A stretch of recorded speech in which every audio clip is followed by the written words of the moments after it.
بسم اللہ الرحمن الرحیم نحمدہ و نصلی علی رسول الکریم۔ قربانی کورس کا 20واں عنوان ہے، کیا گھر کے سربراہ کی قربانی سب کی طرف سے کافی ہو جاتی ہے؟ اس کا جواب یہ ہے کہ اگر ایک گھر میں ایک سے زیادہ صاحب نصاب افراد موجود ہیں تو ایک قربانی، چاہے وہ سربراہ کی طرف سے ہو یا کسی اور کی طرف سے ہو، وہ سب گھر والوں کی طرف سے کافی نہیں ہوگی۔ گھر میں رہنے والے جتنے بھی صاحب نصاب لوگ ہیں، ان میں سے ہر ایک پر الگ الگ قربانی واجب ہے، اس نے الگ الگ قربانی ادا کرنی ہے۔ اگر ایک گھر میں مختلف لوگ رہتے ہیں، وہ مشترک کاروبار کر رہے ہیں، تب بھی اس کاروبار کو ان پر تقسیم کیا جائے گا۔ اگر ہر ایک کا حصہ نصاب کے بقدر بن رہا ہے تو ہر ایک پر الگ الگ قربانی واجب ہوگی۔ اسی طرح اگر شوہر نے قربانی کر لی ہے تو وہ بیوی کی طرف سے کافی نہیں ہوتی۔ بیوی کے پاس اگر نصاب کے بقدر مال موجود ہے تو اس پر الگ قربانی کرنا واجب ہوگا۔ اور گھر کی جتنی خواتین ہیں، ان میں سے جس کے پاس نصاب کے بقدر مال موجود ہے، ان پر الگ الگ قربانی کرنا واجب ہے، ضروری ہے۔ اس کی دلیل یہ ہے کہ جیسا کہ پہلے بھی حدیث آپ کے سامنے گزری ہے، آپ صلی اللہ علیہ وسلم نے ارشاد فرمایا، ابن ماجہ کی روایت ہے، جو شخص اس کے پاس استطاعت ہو اور وہ قربانی نہ کرے تو وہ ہماری عیدگاہ کے قریب بھی نہ آئے۔ تو اس سے پتہ چلتا ہے کہ یہ ایک تو قربانی کرنا واجب ہے، ورنہ واجب اگر نہ ہوتا تو اس کے چھوڑنے پر اتنی ناراضگی کا اظہار نہ ہوتا۔ دوسرا یہ کہ اس میں عام حکم ہے کہ جو بھی شخص صاحب استطاعت ہو اس پر قربانی لازم ہے۔ اس میں یہ نہیں کہا گیا کہ جو لوگ صاحب استطاعت ہیں، اگر ان کے گھر میں سے ایک بندے نے بھی قربانی نہیں کی تو وہ ہماری عیدگاہ کے قریب نہ آئیں، ایسا نہیں ہے۔ بلکہ جو بھی شخص صاحب استطاعت ہے، اگر وہ قربانی نہیں کر رہا تو وہ ہماری عیدگاہ کے قریب نہ آئے۔ اس سے پتہ چلتا ہے کہ ہر صاحب استطاعت شخص پر قربانی الگ واجب ہے۔ اس میں گھر کی ایک بندے کی قربانی سب کی طرف سے کافی نہیں ہوتی۔ اسی طرح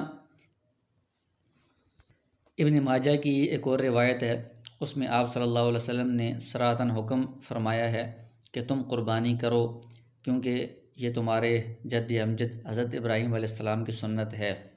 تو اس میں حکم عام ہے، یہ نہیں کہا گیا کہ تمہارے گھر میں سے ایک بندہ ضرور قربانی کرے، ایسا نہیں ہے، بلکہ ہر بندہ اس کو قربانی کا حکم ہے۔ اگر وہ صاحب استطاعت ہے تو اس پر الگ سے قربانی واجب ہے۔ دوسری وجہ یہ ہے کہ جس طرح نماز، روزہ وغیرہ دوسری جو عبادات ہیں وہ ہر شخص پر الگ الگ لازم ہوتی ہیں۔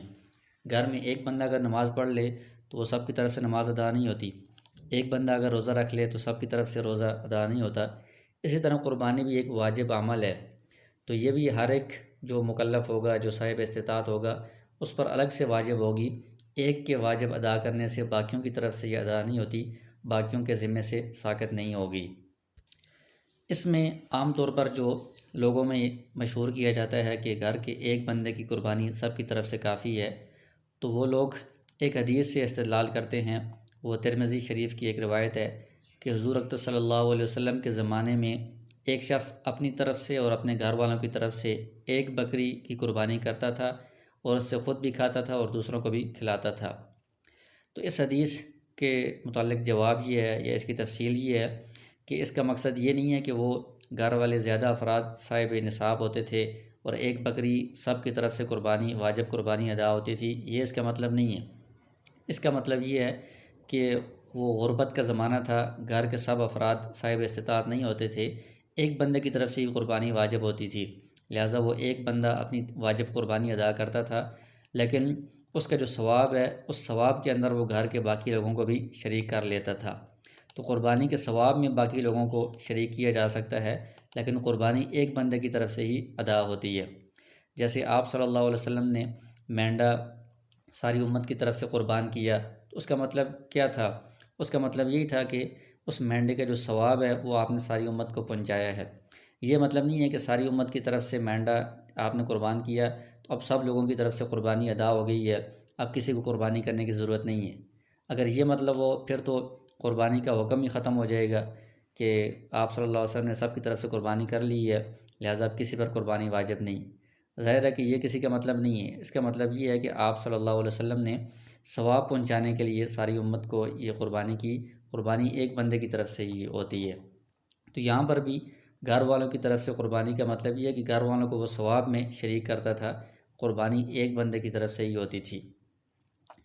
اور دوسری بات یہ ہے کہ اگر ایک بکری یا ایک حصہ جو ہے وہ گھر والے سارے افراد کی طرف سے کافی ہو، پھر اگر ایک گھر میں مثلاً 10 افراد ہیں اور ایک بڑے جانور میں 7 لوگ شریک ہیں، ہر بندے کے گھر کے 10 افراد ہیں، تو یہ جو جانور ہے اس کے اندر پھر 70 آدمیوں کا حصہ ہو جائے گا، یعنی 70 آدمی اس جانور کے اندر شریک ہیں۔ جبکہ پیچھے آپ کے سامنے احادیث گزری ہیں کہ جو بڑا جانور ہے وہ صرف 7 آدمیوں کی طرف سے ہو سکتا ہے، اس سے زیادہ کی طرف سے نہیں ہو سکتا۔ تو اگر ہم اس کو درست مان لیں کہ ایک بندے کی قربانی سب گھر والوں کی طرف سے کافی ہوتی ہے، پھر تو بڑے جانور میں 7 سے زیادہ 20، 25، 30 اور 70 تک لوگ بھی اس میں شریک ہو سکیں گے، جبکہ یہ اصولوں کی روایات کے بالکل خلاف بات ہے۔ تو اب اس سے یہ ساری بات سمجھ میں آ جاتی ہے کہ قربانی کرنا یہ ہر صاحب نصاب کے لیے الگ الگ عمل ہے، الگ اس پر واجب ہے۔ ایک بندے کی قربانی سے یا گھر کے سربراہ کی قربانی سے باقی لوگوں کی قربانی ادا نہیں ہوگی۔